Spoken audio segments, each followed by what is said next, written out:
Thanks everybody for joining us today. Excited to have you here. You're here for Do More with Less. Learn how to fuel your sales and your sales pipeline using intent data. You have with you SalesIntel and Bombora. My name's Jason Hubbard. I'm Vice President of Partnerships and Alliances. We have Mike Burton with us. He's one of the co-founders of Bombora as well as their SVP of Data Sales. Mike, welcome, man. Yeah. Thanks so much for having me. This is great. We're excited to talk to everybody. So thanks again for putting it together. Can't wait. Yeah, and for anybody who's not aware, super excited. Bombora and SalesIntel launched our partnership, I guess, about a month and a half ago. So that's part of what prompted this. But really excited to be doing this. And this is my favorite type of webinar. Mike's an expert in the field, so great to have a casual conversation around what we're both working on, but we also are both using each other's platforms. So we'll be talking about how we both eat our own dog food here and some of the expert tips that we've both developed in actually being able to use these platforms. So like I said, my favorite type of webinar to talk about. All right, agenda today. We're going to briefly touch on what exactly intent data is. Then we're going to go over 3 tactical ways to use intent data. And then last, we'll touch on how you use both of these platforms and take the most of the partnership that we have between SalesIntel and Bombora. So with that said, I'm going to let Mike kick things off and tell us what exactly Bombora does and what intent data is. Yeah, thanks, Jason. I think some of the folks on this call might know that this question, is a lot more prominent over the last 2 or 3 years. It feels like the last 6 to 12 months. We're answering this question a little bit less and talking more about the meat of the webinar today, which is like, okay, I get it, but how do I use it? How do I extract value from it? But just to level set, intent data at kind of its most basic level is identifying companies in a B2B context, right? So identifying companies that could be in a buying cycle for your product and your services.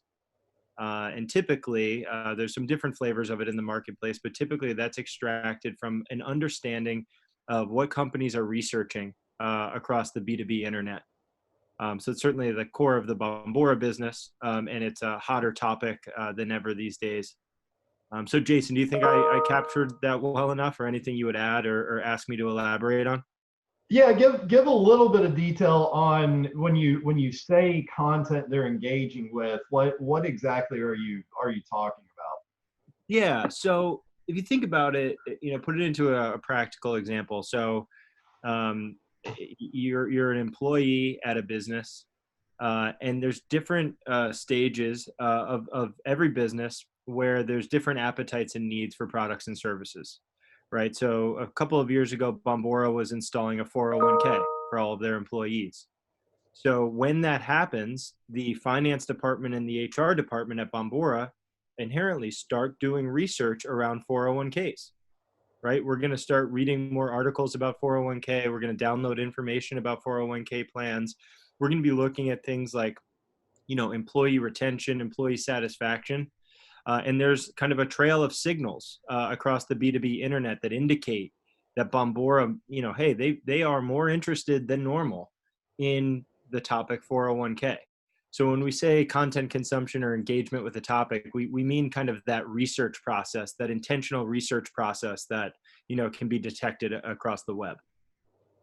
Great. So yeah, I think it's really important for people to understand this. This isn't just keyword identification. This isn't just what people are searching for, in Google or a search toolbar. This is the actual content that they're consuming. It is. That's right. And I guess this is a little bit of a Bombora specific thing, but this idea of understanding how much a company normally does something. Right? Because every company, especially larger companies, they're going to have employees that are interested in the topic 401k, right? They might be interested in their own 401k and how it's doing, or they might be interested in how 401k plans work in general, right? Those kind of little activities are happening all the time on lots and lots of topics. So what we think is a really important aspect of intent data is understanding how much an organization in aggregate normally cares about a given topic. right? And if you can do that, then you can understand when an organization in aggregate is interested in 401k versus just, one employee at lunchtime, reading about a 401k. Does that make sense? Yep, perfect. All right. So what are the benefits? Yeah, I mean, just from a high level, it's like almost any sales and marketing motion you can think of. There's a place to infuse intent data into it. I think we're going to talk a lot today about prioritization, which is kind of a catch-all way of just, think about pointing your resources, whether those are resources are SDR human beings or whether they're dollars that drive advertising budgets, right? But pointing your resources toward higher percentage targets that are much, much more likely to engage with you and your sales and marketing motions. From a high level, it's really designed to enhance any sales and marketing motion. We'll talk a lot about sales today, which is probably the most important one. But there's other kind of further downstream or like fluffier use cases, if you will, around content creation and positioning and messaging. But it still comes down to just infusing this data into the sales and marketing motions that you already have in play. It's great. Yeah, and I think one of the things that caught my eye most whenever I was first delving into all of the benefits and reasons why intent data is so important is the stat that roughly 15% of your ideal customer profile. So these are total addressable market of ideally accounts that you would be able to sell into. Only about 15% of those are actively in a buying decision or buying process at any given time. So if you're trying to hit everybody, then you're missing the mark on a big chunk of those people. And then directing your priorities and your resources across a really broad spectrum whenever you really need to be highlighting and targeting those that are actually looking to buy. 100%. Yeah. And I mean, just think about the businesses that we work at and the folks on the call, the businesses you work at. You're not in the market for everything. You do have an appetite. You are in the market for a select few solutions, whether that's across your tech department, your finance department, or your sales and marketing departments. Like you're trying to buy stuff right now. So the whole idea is just to match up, what are those things that companies are trying to buy with, the sell side and the sales and marketing motions that want to serve those markets. All right. So we've talked about what it is and the benefits of it, but how do you actually put this into practice? Yeah. So, and we'll get into, I'm excited to get into some of like more nuanced best practices and that type of thing. But what this is showing from a high level is this idea that, different tactics might require, different curations of intent data. So we believe in this kind of idea of a bottoms up approach to intent data, meaning the best place to start using intent data is in sales. And if we want to be more specific, probably like a higher volume BDR, SDR type environment. We think that's the best place to start. And the reason for that is once you've proven the value of intent data there at that use case, at that level, aligning your organization to use it in lots and lots of other strategic ways is really, really simple, right? It's if you have an SDR organization who's doubling their pipeline generation and doubling their meeting output using intent data, nobody's going to argue about using it across LinkedIn, for example, or using it across programmatic advertising or other use cases. So first things first, we just kind of believe in that bottoms up sales first approach. And when you're using it sales, we think it's important to start with a really strong signal, right? So one way to make sure that you're starting with a really strong signal that's going to be effective for sales is to think about a big bed of intent topics that relate to your business. So if I go back to the other example of 401k, those topics might be 401k plan, retirement plans, Vanguard, employee retention, employee satisfaction, right? There might be 20 or so topics that are related to 401k. And we think a really solid best practice is to focus on the companies that are showing this intent behavior on lots of those topics at the same time, right? So this is a tactical kind of curation suggestion where you could say, hey, if we're going to put this data in front of sales, let's make sure that these are really strong signals and really high percentage shots.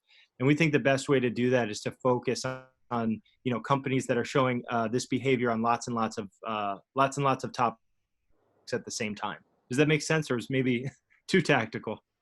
Yeah. I mean, I think the key to it, and you do a good job of laying this out in the graphic here on the right. But obviously the higher quality the signal, and the two factors that go into the quality of the signal are the number of topics that are trending on, and the intensity of the engagement on those topics. So obviously, the more you dial those two in, the higher the top number of topics as a threshold, and the higher the signal intensity as a threshold, the fewer accounts you're going to get out of it, but the higher quality and more qualified those accounts are going to be. Versus lower, if you lower those thresholds, you're going to get a whole lot more out of it. It's going to be a lot less qualified. And I think that plays well into some of the use cases we're going to go into, because both of those signals and both groups that are clusters of accounts that you're going to get out of it have a role to play, but you need to be careful about what tactics you're using to take proper advantage of those. That's right. All right, so yeah, let's get into some of the actual use cases that we want to go into. So the first is, and like I said, really excited about this because this is stuff that I'm actually in and doing every day here at SalesIntel and using Bombora's data. But the first is using intent signals as a predictive path to sales engagement. So like you talked about, the key use case and the way that you're going to get the quickest ROI, obviously, is getting accounts to the salespeople to prioritize and making sure those are actually qualified accounts. So one of the things you can do is using the intent topics to prioritize those accounts. Again, dialing up the number of the topics that they're searching against, as well as the level of engagement against those, to get that whittled down to just a handful of accounts that are really, really engaged and really, really qualified. Then one of the really cool things is you can pair that with SalesIntel's data to apply filters for firmographic or technographic characteristics. So things like size of the company or industry that they're in, or what technologies they're using internally, to help further filter those that have been identified by Bombora in the intent signals. And then the last step, you can actually pull the actual contact information from the decision makers using SalesIntel and feed that directly to your salespeople, so that not only do they know the accounts to go after, but they actually have the contact information and the decision makers identified whenever they launch those campaigns and outreach, or reach out on LinkedIn using Navigator, or whatever your tactics are and the channels are that you're prioritizing. Yeah, I think this is a great one. Like I said before, this is where we'd always start in terms of seeing fast value. A couple other things to think about is, if you think about installing the data within reps that are already doing outbound, right? So if you've got SDR, BDR organization, and they already have a big patch of accounts, they're already looking, they're looking for ways to prioritize, but they're used to that outbound motion. That's going to be a better place to start with this use case that we're prescribing here, because nothing has to change for them. It's just a new list to start from, right? It's just theoretically much better results, but they don't need to learn new behavior. If you have mostly a SDR, BDR organization that is, let's say, qualifying leads that are flowing through a marketing automation platform, then you might want to think about how intent data can impact your lead scoring. Right. And again, that way they're not changing their behavior. They're still calling on a lead that marketing has deemed qualified. So their behavior is the same. It's just the way that lead gets there might be different. So think about, not trying to change too much, change as little as possible, and try to get the data inside of like the behaviors that are already in play, if that made sense. Yeah, I mean, I think it's a game of triage or prioritization. So that if we go back to that 15% number, so say your SDR has 500 accounts that they've been assigned to work on. If we work off that 15% number, then only 75 of those are actually looking to buy at any given time. And so giving them direction on that, or feeding them net new accounts that may not have already been even working on, or the flip side that you talked about, if you're doing a good job on your inbound marketing, then you're going to have more than you can effectively follow up with. And so the ability to be able to really prioritize those that are going to be your most likely to engage and close, gives you. And the other key thing to this is, so most people use intent signals already, whether they're aware of it or not. They're just mostly internal intent signals. So who's visiting your website, who's looking at your content, who's filling out your forms. But to have additional signals above and beyond that for people that may not be aware of you yet, or may not be visiting your website, or maybe visiting your website but haven't been engaged enough to be able to fill out a form. This gives you additional levels to be able to do stuff that you've already been doing, but additional tools in your tool belt for being able to prioritize and target. Yeah, and the cool thing, I mentioned this earlier around sales and marketing alignment, which is this buzz phrase that gets thrown around all the time. But using intent data is genuinely a path there, right? If an organization can start with the sales use case and see results, and then marketing, who often is the department that buys it, right? Then marketing automatically has buy-in to use that same data at the top of the funnel, without even really trying to go through this big alignment exercise. You're already kind of more on the same page than you were before using intent data.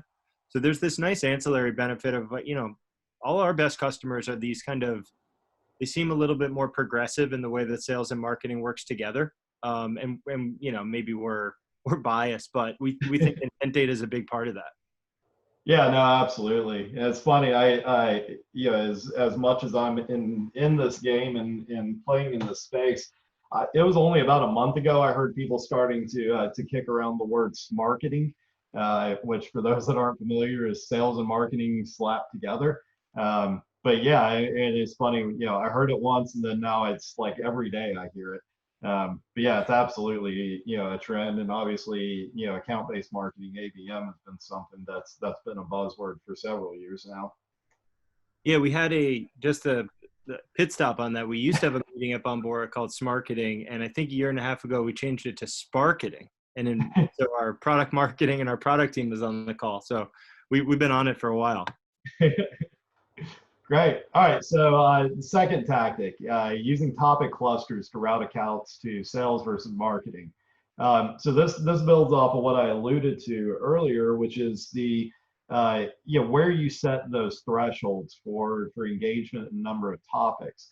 And so you can work on this really at two levels. It can be level of engagement and number of topics that they're surging against, or that the intent is coming through on.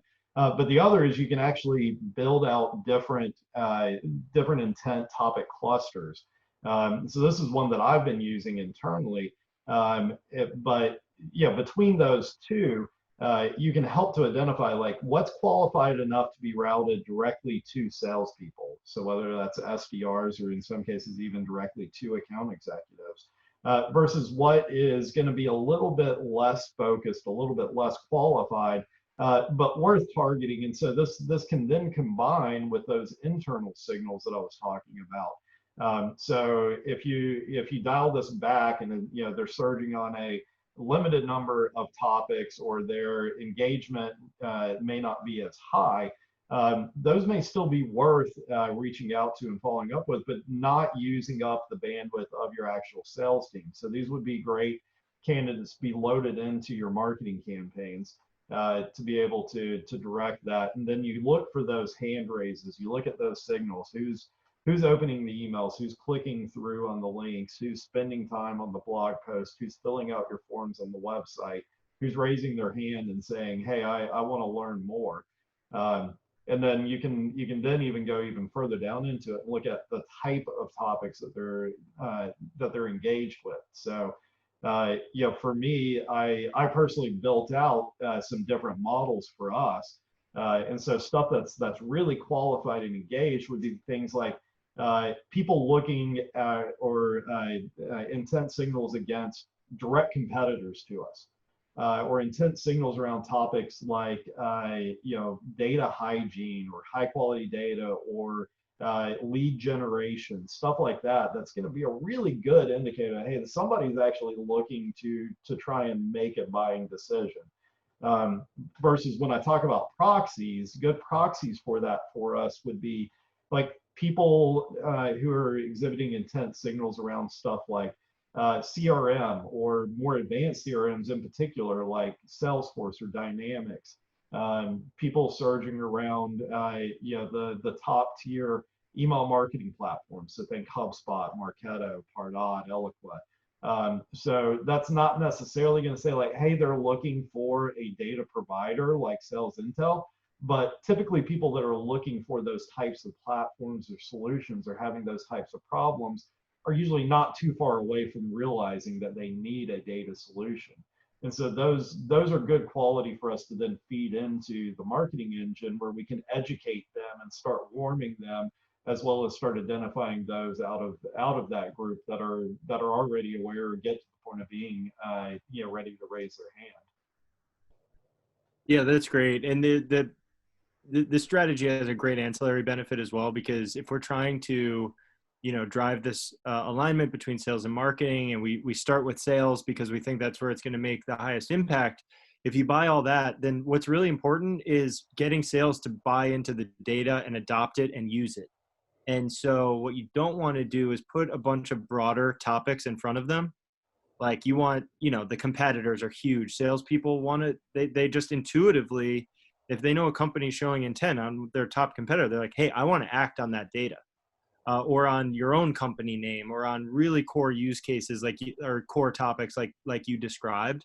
Because part of the game is you guys, salespeople have to act on the data.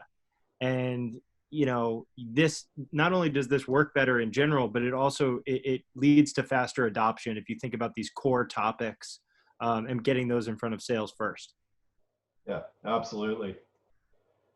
All right, and then the third. So we've talked a lot about using intent to really sort of identify or pull out the accounts you need to be focused on, as well as even going into how do you route that? Is this going into marketing primarily or sales primarily? But the other, and this one's fairly advanced and a little nuanced. But using the topics or the topic clusters that they have indications of interest and engagement in, to then help direct what you're doing to engage with them. So things like if you have people that are trending on a certain use case or a certain pain point, then of course that's a great opportunity if you have in your content library content around that pain point and how to solve it and how your solution solves that, then of course that's really going to be powerful to surface and send to those people. Vice versa, like if you've got somebody who's at a really high level, like trying to get themselves educated on just what something is, then again, that type of content at that stage or that level is great to be directed at those people. And you can even extend that out if you don't happen to have content around that or things that you can share with them, then that's great to then pass back to your content team to prioritize. Like, hey, we're seeing a lot of people trending and showing interest and intent around these signals. We don't really have anything that's a great fit to send them right now, but so let's go create something. Let's create a blog post. Let's create a white paper. Let's create an infographic. Let's host a webinar around this. Do a podcast around it. Whatever your content strategy is, you can start tailoring that content as well as getting it out to the right people. And so it really sort of gives you an insight into what's this person going to be engaged with. Whereas, oftentimes you're pretty limited in trying to take a guess at that. You're looking at what signals have they given you, what type of content have they consumed, what pages have they spent time on your website on, stuff like that. Versus with this, you can surface that and get that to them at an earlier stage to help drive them, not only to your site and to engage with you, but also to help move them through that funnel quicker. Yeah, that's another great one. Like you said, it's probably not the first thing you do. The first thing you do is probably pick your top topics and get sales generating revenue against those signals. but shortly after, this is a great one. Think about different topic areas for different industries, right? Like if you sell into 4 or 5 or 6 different industries, those industries might all have different paths to purchase, and they're different benefits, pain points, and use cases. So having those kind of clusters set up for different parts of your business and products and industries, certainly is a big optimization over time. Yeah, absolutely. And then, the goal with all of this is to accelerate your pipeline and help move people along quicker. All right, so Salesforce wants to take over my screen. All right, so yeah, we're getting close to the end. So real quickly, just want to touch on bringing these two platforms together. So how do you do that? So Bombora is available inside of SalesIntel's portal. So you can select your topics, you can select those thresholds. You can see there on the left. Selecting your topics, setting your threshold as far as score. Sorry, guys.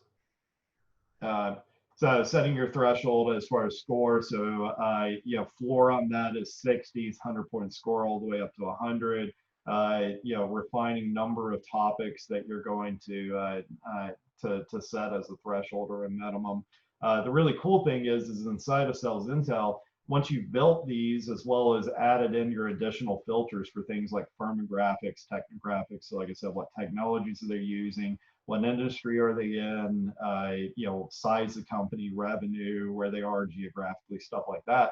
You can actually build these and save these as lists in SalesIntel. And so when I was talking about how do you build out these different types of clusters, this allows you to be able to go and do that and really refine that. And so as you figure out what gets directed to who, or what types of things, content-wise should be directed at those and stuff like that, you can have pre-built lists inside of SalesIntel for that, for you to then go pull the contact information for those decision makers.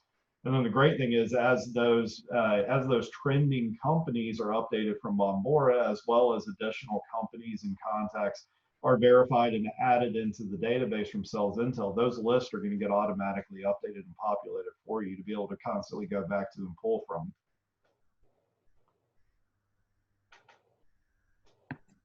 All right. Well, we're at the end of our time here. I can stick around. I think you're good as well, Mike, to hang around for a few minutes. Yep. But anybody that has any questions for either one of us, please pop those in the Zoom side panel. Chris was asking, he hopped on late, interested in the content. Wants to know if there's going to be a recording. Yes, Chris, we'll get an email out to everybody probably tomorrow after we've had the time to edit the video and get it up on the site. We'll give everybody a link to the recap. It'll have the deck as well as the recording on it. And then if you've got any additional questions, want to follow up with me or Mike directly on anything, you can just reply to that email. All right. John's asking, how is it priced? So I'll let you take your piece of this, Mike. But the really cool thing is with our partnership and integration with each other, all Bombora customers get a free limited access. So when I say limited, you get full featured, but you're limited in the number of contacts you can export with SalesIntel. Vice versa, everybody who's a SalesIntel customer gets access to a limited number of topics and results from Bombora. And then, of course, if you have subscriptions to both platforms, then you get the best of both worlds. Pricing for SalesIntel, as you can imagine, is going to depend on things like number of users, amount of data that you need, what your total addressable market you're wanting to look at is, as well as one of the things that sets SalesIntel apart is we have a research on demand function. So if you don't find the contacts or the accounts in our human verified pool of data, you can do a research on demand request for our research team, and we'll go out and find the information and verify that for you. So that's another one is, what are your research on demand needs? So please follow up with me, Chris, and we can go into all of the details of that, gather all the information from you that we would need to give you pricing. Mike, Yeah. did you want to answer on your end? Yeah, no, it's like Jason was saying, it's a tight partnership and integration, so you can kind of choose your own adventure. Customers work with Bombora directly if they want intent data kind of piped into all of their systems of record. And so, customers that work directly with us, they get, lots and lots of access to data and all of the topics that they need. The pricing is based on a few different vectors like company size and a couple other things. So there's a big range. But needless to say, once you have a direct license with Bombora, you can unlock all of that data in SalesIntel and your own systems, and unlocks all of the use cases. So feel free to reach out for specific pricing for you. Right. Or, John's asking, does D&B Hoovers use offer service? Not us on the SalesIntel side. So actually, a lot of our customers are people that have come over from D&B.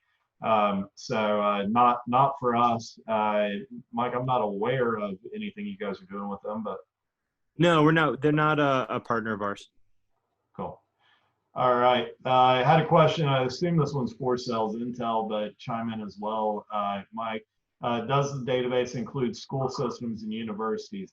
Actually, yes. That was one of the priorities for us late last year. So ed tech is one of the sectors that we have sold into as far as customers of ours, and then of course ed tech is looking to sell into universities and school systems. So that is actually one of the areas of coverage that we prioritized in the database. Again, please reply to me. We're happy to work with you to generate a coverage report so you have an idea of how many schools and universities we have coverage on, as well as number of accounts and decision makers. So happy to sit down with you and define that out so that we can give you a customized coverage report. I assume you guys, Bombora has over 7,000 topics that you can select from. So I'm sure, Mike, you've got some coverage there out of 7,000. We do, yeah. So there'll probably be lots of topic coverage. We do, tracking the behavior, the research behavior of school systems, like local school systems, is a bit easier and has higher efficacy, to be transparent, than tracking the research behavior of big universities, because big universities have lots and lots and lots of people accessing, content through their internet. So the signal can be a bit noisier. But certainly school systems is high efficacy, and we do have lots of customers that use the university data. It's just, it has some inherent limitations to it. That made sense. Perfect. John, I saw your note. I will have you prioritized for follow-up. And then Mike is asking, is there a trial period offered? If so, for how long before payment is necessary?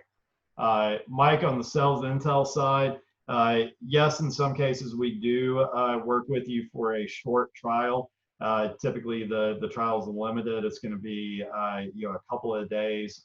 What we need to do is work with you prior to starting a trial to nail down what your ideal customer profile looks like, so that we can make sure during that limited trial period you're making the most of it and getting what you need out of us.